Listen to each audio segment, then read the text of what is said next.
Hello Wild Hearts, it's me Laura.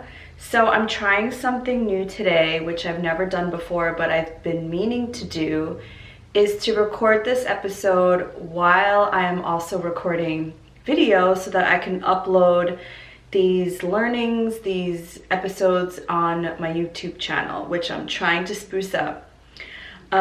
So it's been really interesting trying to do the video thing and recording the podcast, because normally when I'm recording I look like a hot mess and probably in my PJs unless I'm recording with a guest, but I decided that I needed to step it up for myself and show up for you, and also give a visual recording because some people are visual and want to see my face. So I'm wearing these glasses because they're blue light glasses, which literally have changed my sleeping life. So I've been wearing them for almost a week now, and I track my sleep on the Sleep Cycle app.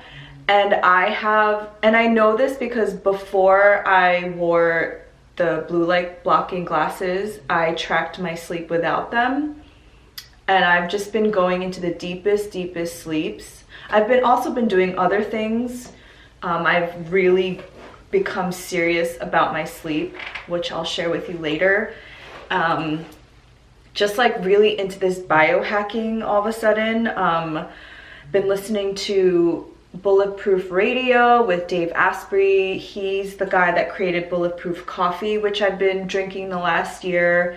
I've been fasting for the last year and really trying to eat more fats in my diet because, well, I won't go into the whole biochemistry of it all, but it's better for my gut. It's been so helpful for me, just with focus, and just everything has really changed my life and my energy, and it allows me to show up in a way that I can have energy to do all the things that I want to do, and show up in a way where I'm fully present, I'm focused, and I hold space for others. So I have to keep reminding myself to look up at the camera because I'm also recording this. So I just wanted to give you a little update about what's been going on in my life and what I've been up to, and also just some things that have really helped me on my journey. And every time I look at the podcast stats, I see that the episodes that are just recorded with myself have done the best, which is so ironic because I wanted to keep myself out of this. I really wanted to highlight the women that I meet and to share their stories. But then I realized that I do have some knowledge now, and I have going through my spiritual growth and my path, and I definitely have things that I want to teach and share with you, the listeners. I think I just always thought that, and this is part of the work that I've been going through, I just always thought that somebody else could say it better than me, and somebody else has more experience than me who could articulate it better than me. I know that's bullshit now, and I'm definitely stepping up and showing up in a bigger way and not playing small anymore. And it's been so liberating, and just the freedom that I feel right now of truly being myself and owning all the stuff that has been happening has been so wonderful.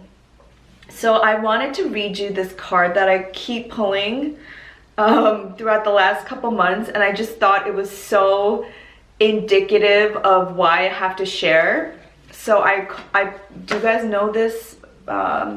It's called The Wild Unknown by Krim Krantz. I just love the artwork and I love the messages. And I pulled the black egg this morning.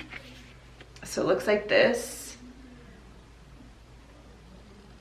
And just by looking at this, I know an egg means either rebirth or transformation, or something's about to hatch, you know, like something's about to come out.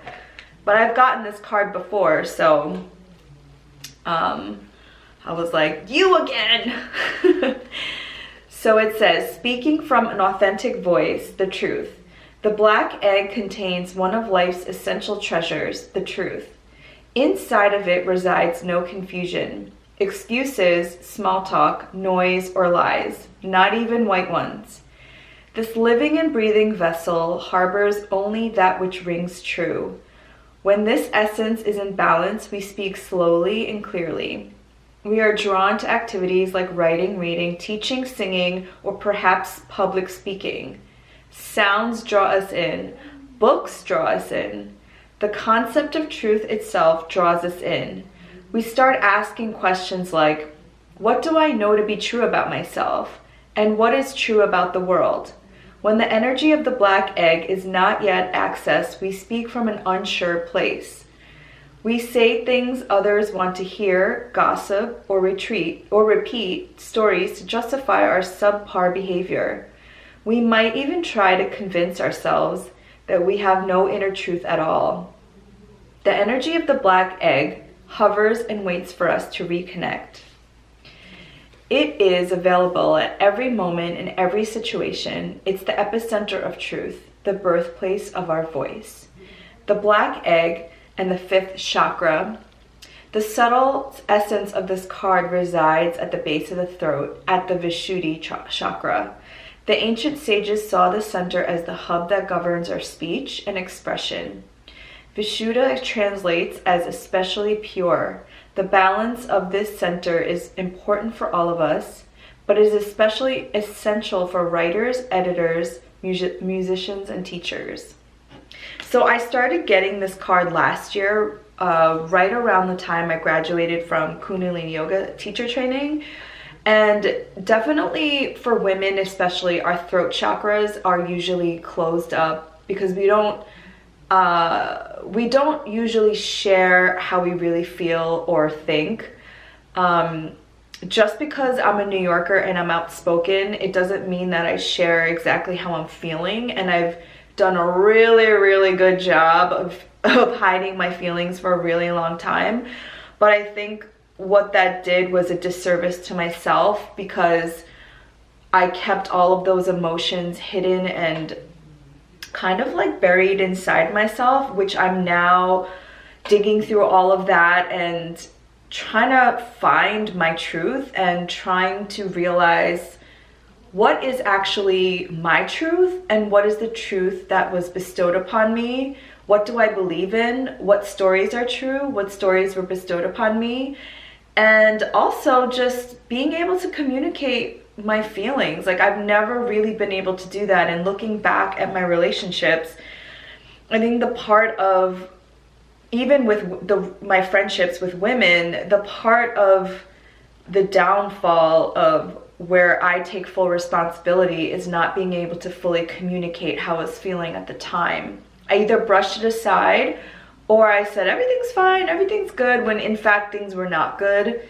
And the only survival mechanism that I've known in the past is to run away and to kind of numb and not feel anything. And that's definitely from trauma, from my childhood, from my past. And also talking about trauma, geez, like that's not easy to do. And I definitely haven't been as open about that journey because I felt, well, I was kind of like classifying my trauma with like other traumas. And now I'm understanding, because so many people are opening up about trauma, is that trauma can even be just bullying as you were a kid. It doesn't have to be this like huge thing where, you know, you were raped or you were beaten. Those things were horrible too, but trauma can also be you were bullied as a kid, or I'm even hearing these spiritual leaders and doctors saying that trauma could even just be from your birth. So understanding that all of our journeys and all of our traumas are unique to us, and there's no classification for what trauma is worse than others. And I think because things never were really done to me, even though maybe they were a couple times, meaning like violence, I saw that as, well, nothing was like really done to me. Like I was never raped or abused. I never went through sexual traumas. So I can't really complain about my trauma, witnessing trauma. And I'm just realizing that that's just not okay. Like I have to own my own story and you know, do my own inner child work, because that inner child is in me and it's in all of us. And at the end of the day, we're still little kids inside, and we just want love and safety and trust. And I've been having these wonderful open conversations with my sister about this, because we never really talked about what happened in our childhood. And now we're both realizing that what we crave the most, because our childhood was so chaotic, is safety. We just want to feel safe, and we just want to feel like, you know, in our relationships and our own lives, that we're taken care of. And for me, I felt for the longest time that I needed to do that for myself, because I couldn't rely on other people. So that kind of comes out as an adult as like control, doing everything on my own, not trusting people. And, you know, part of my work is asking for help and asking and collaborating with other people, especially women. And I'm collaborating on a couple events coming up, and it's been really, really healing for me to just first open up to them and say, this is what I've gone through in the past, and I've had in the past trouble with this area of asking people for help and trusting that people will do their job, and not me thinking like I have to do everything because I know how to do everything better. And because I don't know how to do PR. I don't know how to do marketing. I don't know how to do these things that like obviously professionals know how to do. And just giving up that control and trusting other people has been such a interesting exercise. Very good for me. Also patience. I'm not a patient person, and just being patient and practicing that has been so helpful, especially with manifesting, because it's all patience. And not only that, but just really opening up to people about like my triggers and why I get triggered in certain ways, and why I feel like sometimes I feel trapped and sometimes I feel like, you know, because when I can't control something, I feel like that little girl again, that I was trapped and I couldn't escape the terror and the violence. So just recognizing that and being aware of it has been so eye-opening to me. And just knowing that now I have the tools to, when that does happen, I can like really do some talk therapy and get myself in a non-flight or fight state, so that I can talk myself off the ledge, if you will. Because normally what I would do is I would ignore the feeling, I would ignore the situation, and then I would either run away, ignore, numb, and not talk to this person again, which is not healthy, because we need people, we need each other. I need people, I need help. And actually saying that to people, I need help, has been a huge, huge milestone for me. So thank you, Laura. Thank you to me. So in addition to my spiritual journey and working through all these things, another magical thing has happened. And I kind of said it in other episodes and on my Instagram, is that I've tapped in so deeply to my intuition. But not only just my intuition, but I've been getting downloads and messages from spirit. And the fact that I'm even saying this out loud is a little scary, because it's like, what the fuck, Laura? What are you talking about? So it started really happening. So I've always had this. We all have this. We all have a psychic medium ability, but I think there's certain people on this planet right now who are waking up to it really hard, because the planet needs our help and the whole world needs our help. So I've always had it, and I've always kind of questioned it, first of all. And then when I would tell people about it, like my mom, and Mom, when you're listening to this, I don't blame you anymore. Let's just make this clear. I don't blame Una anymore. We had a huge discussion about this over the last couple months. Both of us got triggered. Obviously, like, I'm not a parent, so I don't know what this feels like, but when your daughter tells you that you fucked them up, and not that I use those words, but that you inhibited an ability, I know where that comes from, and it hurts. But I'm so glad that we're finally at a place where I can tell her things, and obviously she still gets defensive, but now after she gets over the original defensiveness, we can talk about it in a non-emotional way.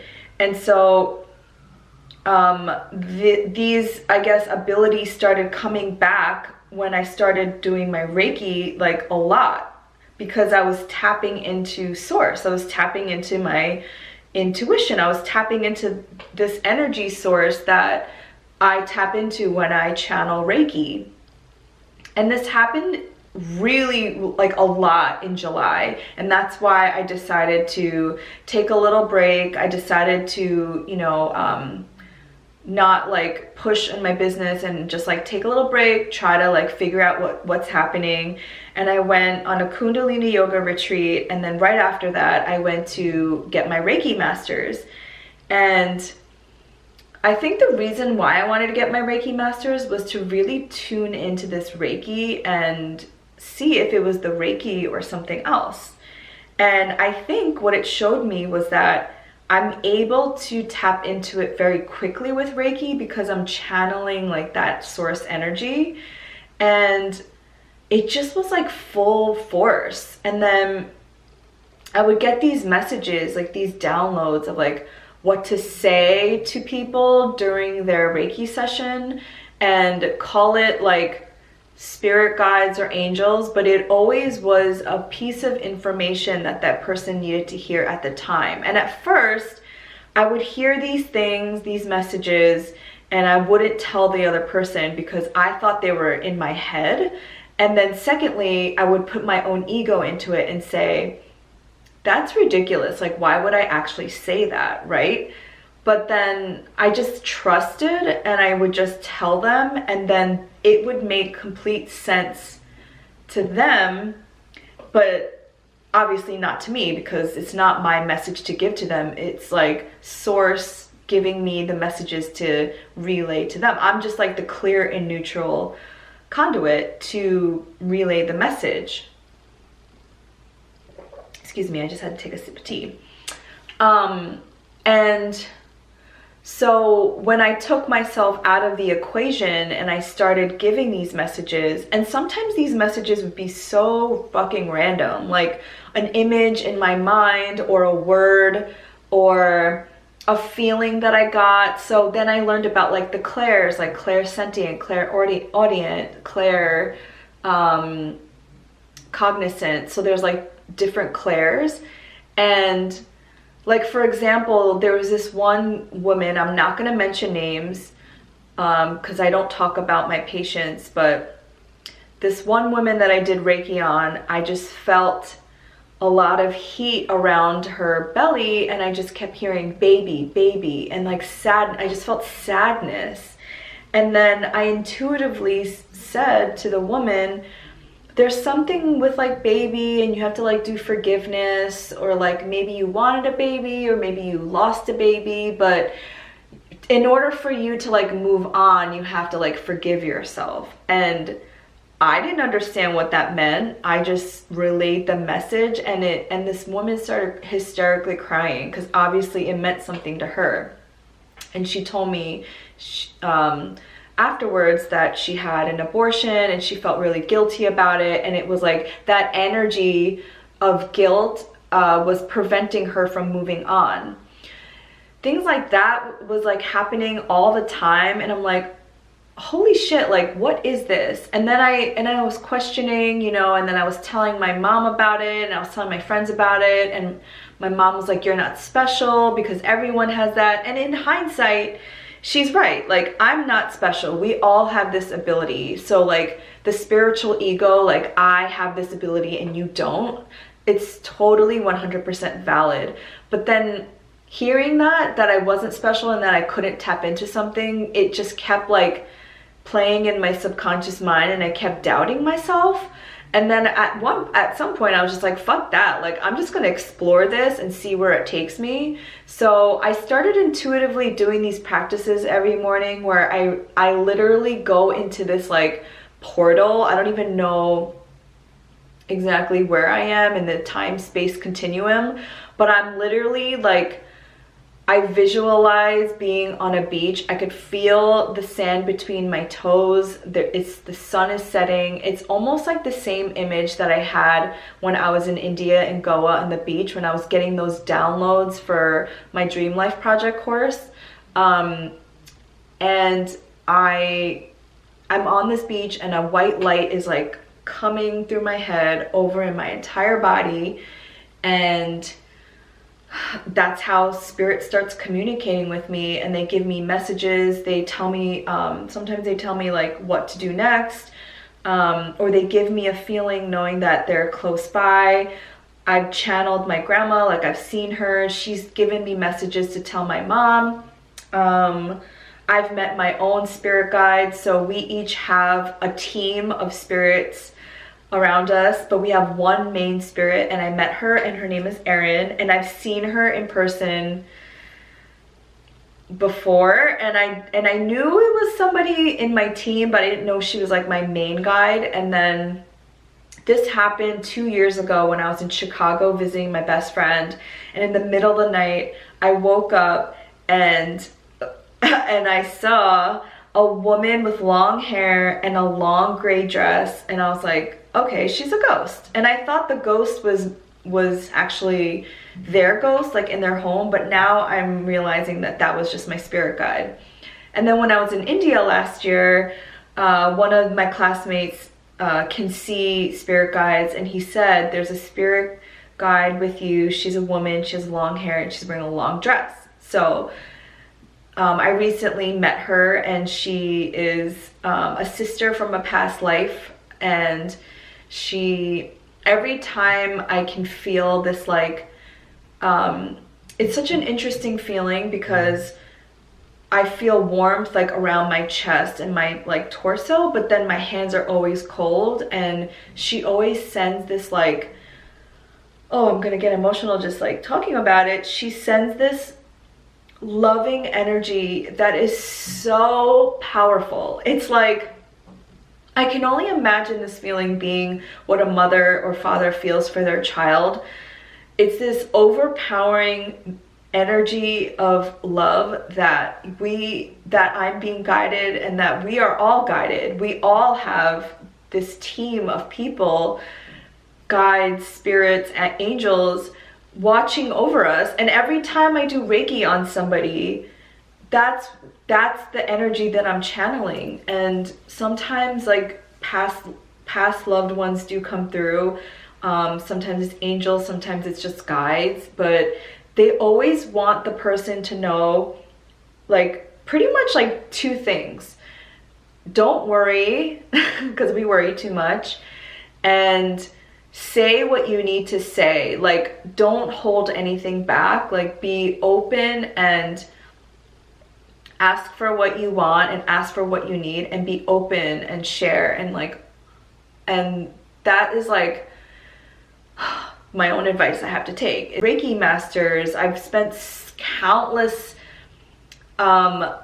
dollars spending on online trainings and just learning from people who have done this. And do I regret any penny that I've spent on that? No, because each person and course that I've taken has taught me something different about myself.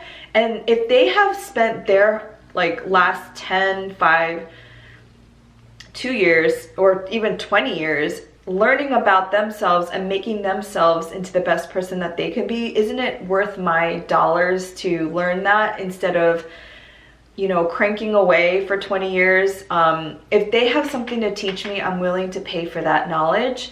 And also, I think the thing that people don't focus on is actually making the change, like actually taking the action steps that it needs to like happen. And I'm definitely a victim to this too. Like I like right after Spirit Junkie, I was like, my life is gonna change, and then it didn't, because I literally just went back home, did the same things that I was doing, the same mindset, the same things. So like why was I expecting to be a different person? But I think what I finally realized is that you actually have to do the work on yourself. And that's why I'm such a proponent of being your own teacher, being your own guru. And not that you shouldn't hire a coach, you shouldn't hire a therapist, you shouldn't take these classes. Without all of that, like I would not be where I am today as quick as I have been. And if I just showed you all the books in my room of like how many books I've read these last 2 years on my own growth, you would be like, what the hell? Because I've gotten to this place now that I'm like, okay, how can I actually make impact on people where they can have sustained transformation? And I think the thing that I did realize is that your intuition, your creative power, and tapping into this all like knowing source energy, your spirit guides and angels, is something that nobody can take away from you. Like you can be your own guru. You can ask yourself the questions. You can make decisions based on your highest good. You can tap into the infinite energy and ask them for help and assistance. So like Instagram growth courses, honestly, like is not going to help you with your career or your life. And I just think it's more about alignment than anything. It's the energy that you bring to the table. It's the energy that you broadcast out to the universe. Because any day now, like Instagram can turn into Facebook and not be a platform for so many people. And what are you going to do then? You know, that's just my take on social media. But yeah, so the last couple months, I've really been working on my own intuition, my own all-knowing. And the next couple guests that come on, we talk about this theme of the all-knowing and this intuitive power, and like how do you make decisions based on your higher self versus your ego, and how do you know if it's your ego versus like just fear, right? Like, I mean, I'm definitely operating now from my higher self, but I still feel some fear sometimes because I'm human. And how do you still move forward with a love-based mentality, with an abundance mindset versus a fear-based mindset, you know? Like, and how do you know like when you're operating from one versus the other?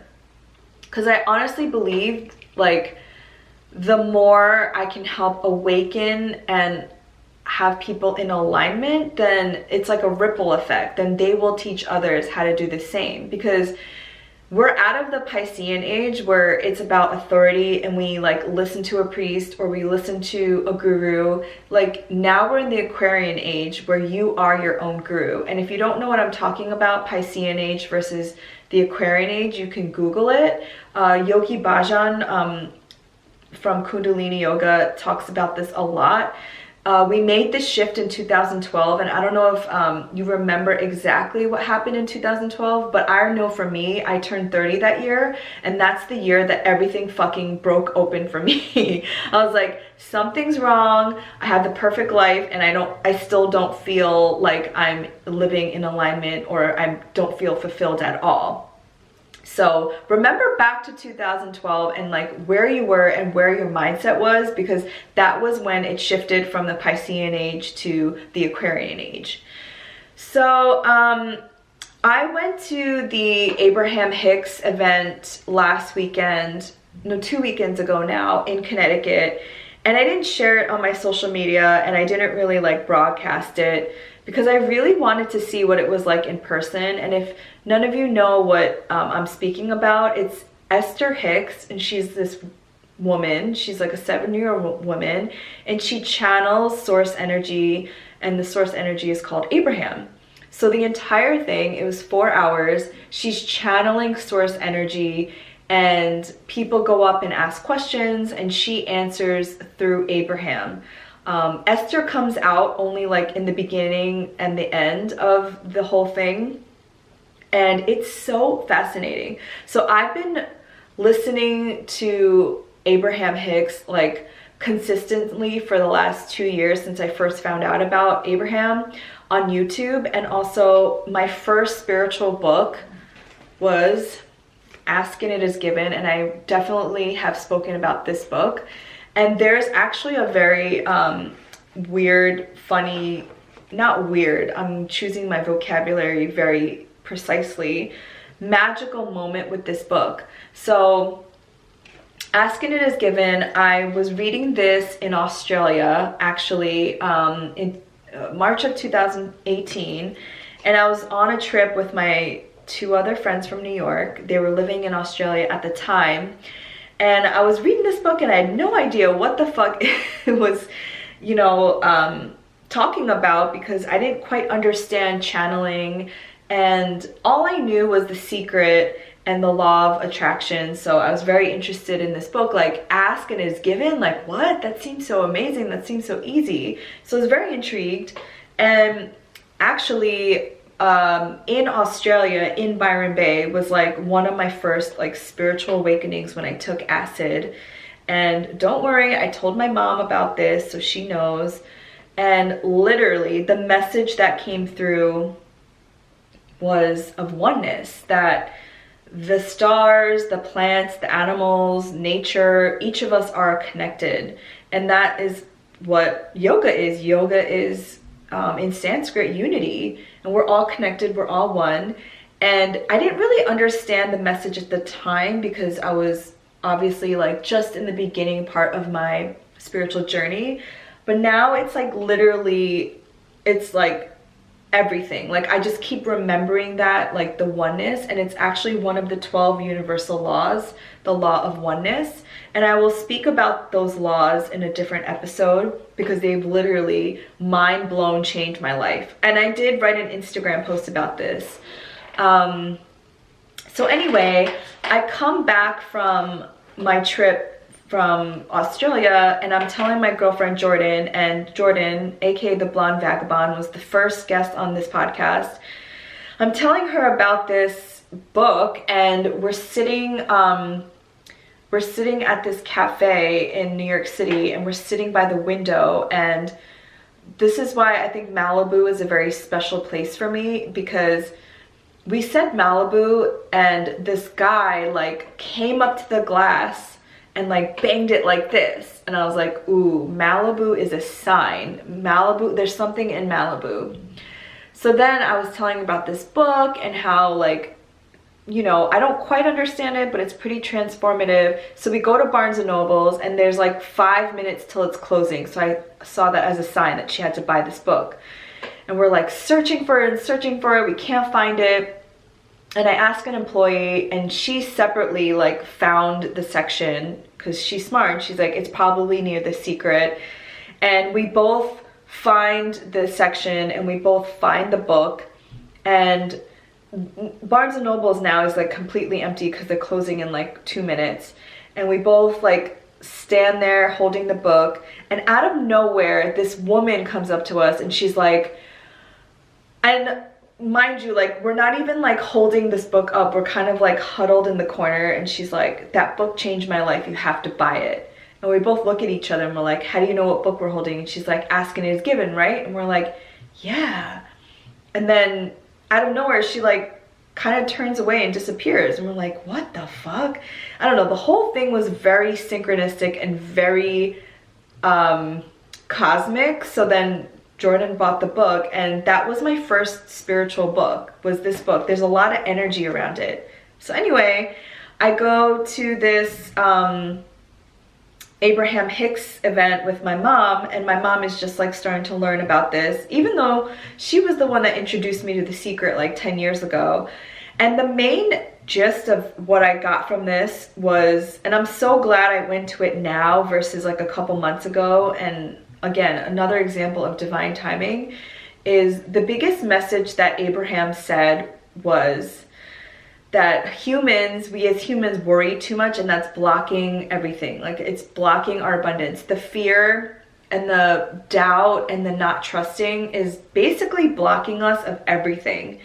And I was thinking in my head, like, that's easy for Abraham to say, because Abraham is like an energetic source. Like, he's not human, so we're still human, and we still have fears and doubts and like old programming that we have to like sift through.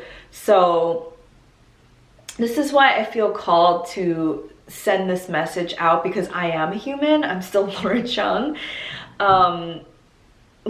Everything that Abraham said, I'm so in alignment with, and I was so like, yes, the law of attraction, think good thoughts, you have choices, manifesting, yes. But the part that most people don't talk about, the thing that most manifestors and law of attraction people don't talk about, is the actual shadow work that you have to fucking do, because we're still humans. So humans, we have a soul. The soul part of us is this infinite, limitless, energetic source of light, if you will, that came down to this earth as a human form. So we're in this like human form, human body for this lifetime, to grow our souls in whatever purpose that it has for us in this lifetime. And I'm just gonna talk really, really esoteric, really spiritual, because I'm just not holding back anymore. So just bear with me. But as humans, we are still human, and we are physical beings, and we have memories from our past, and our subconscious mind is a record of our past. It's literally programmed, kind of like, do you remember watching the movie The Matrix, when Trinity and Neo are like training, and they're like, oh, I need a program for Kung Fu. And so they sit in the chair, and then they put that thing in the back of their head, and they put in a program. So that is like such a great example of how our subconscious mind is a program. It's basically a program of our memories. And we need our subconscious mind because it protects us. But it hinders us when our inner being, our highest self, the true part of us, like, wants to expand and do all these cool things, and like do public speaking and create that business or quit that job. But then our subconscious mind is like so scared, because it's like programmed that way, and it's there to protect us. And our ego, you know, I've spoken a lot about the ego, is there to protect us. So it's like, no. And then it puts the doubt in your mind. It's like, we're not ready. You don't know enough. You're not smart enough. You're not pretty enough. You're not skinny enough. And so if we have these like programs like going on in our mind, also, like, how did you grow up? Did your parents tell you that you weren't smart enough? Did they not, you know, show you enough attention? Did they not tell you that you were worthy? And unfortunately, we always look out like externally for our validation, like from our teachers, our parents, our loved ones, our, you know, social media, like the amount of followers and likes we get. Fuck, like that is like, that has turned us into like validation monsters. And what I've realized is like, we have to cultivate that in ourselves. And so every time I get triggered, I'm like, what is this showing me? Why am I getting angry? Why am I feeling jealous? Why am I feeling doubt? Why am I feeling fear? And then I go back and I realize, oh, it's because like growing up, my parents were never around, and so I was never seen.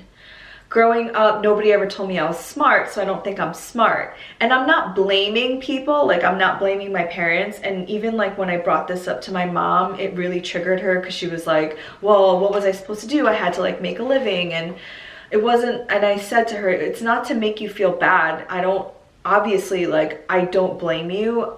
If anything, I really do cherish the fact that You were an independent woman who had a job and showed us what it means to work hard, and you were just like doing the best that you could. But part of my healing is to let you know like what's been going on, and like my own journey is telling the truth. So it's all part of my healing is to bring light into these, you know, limitations that I've held for myself. So just working with the shadows of like why I feel fear, why I feel doubt, why I feel like that nobody will pay for my services, nobody will show up to my events. It was all there subconsciously, because my conscious mind was like, I got this, I'm fucking powerful, I'm gonna do all these like cool things.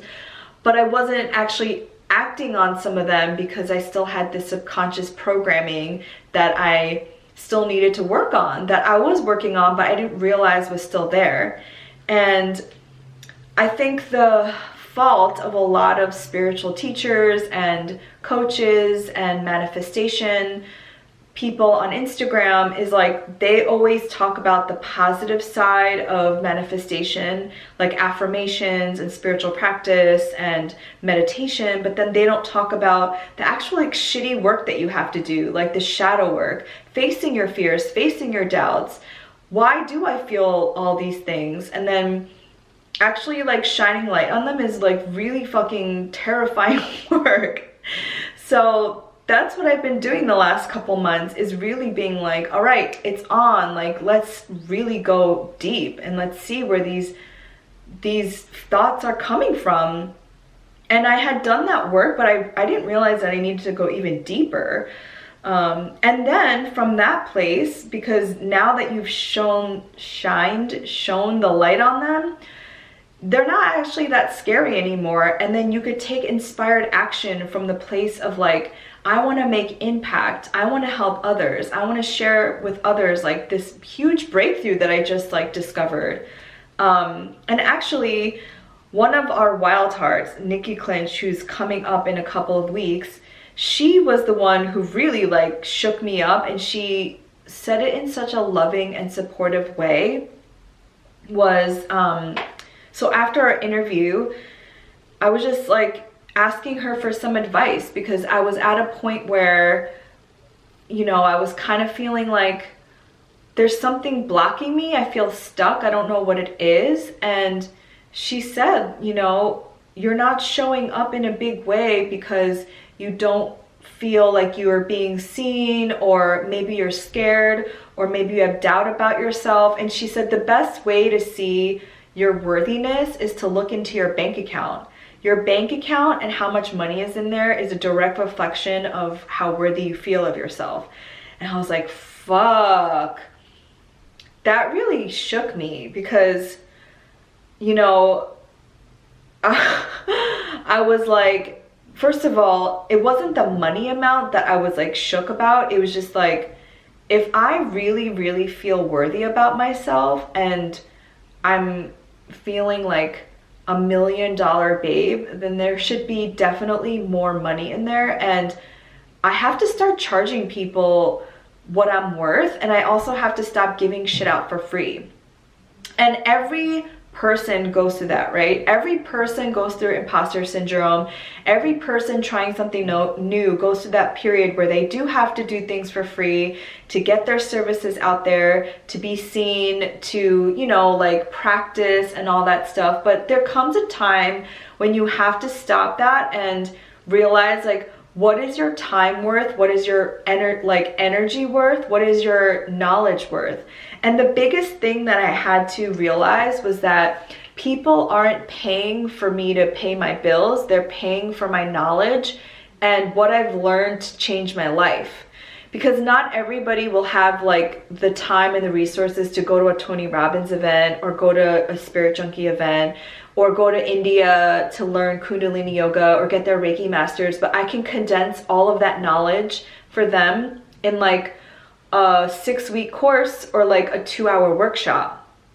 So I had to stop thinking it as they're giving me money for X, Y, and Z. It's I'm making an impact, and the money comes secondary to that, because they're paying me for what I know and the impact that they will have in their lives. Like, and then she asked like an amazing question. She said, how much would you pay for transformation? How much would you pay to feel free? And to me, to be honest with you, like if you had asked me that like 2 years ago when I felt so desperate and so lonely and so lost, I would have said anything. Like, and I've literally spent most of my savings and all of my most of my money on just self-growth and finding myself, because I was that desperate to understand where I was blocked, my own truth, what I wanted to do for the rest of my life, heal my traumas, stop repeating the same fucking patterns of my life, and just really get to the bottom of like loving myself. And to me, that's priceless. So when she said that, like a light bulb went off in my head and I was like, oh my God. And the minute, I swear to you, I was meeting my friend in Soho, like right after that. So the walking time between Greenwich Village to Soho is like about 20 minutes. I kept repeating the mantra, I am worthy, I know a lot of shit. I am worthy and I know a lot of shit. And on that fucking walk, I had 2 Reiki clients message me. It happened so quickly, I'm telling you. It's like, that's why I was like, okay, now I know that I'm gonna be teaching people about energy work, because that's why I became obsessed with Reiki, on how to feel and use your feelings to navigate. It's like your GPS system, and also to use your energy. And also Kundalini yoga is like basically all like working with your aura and working with your energetic field. And that's why I had that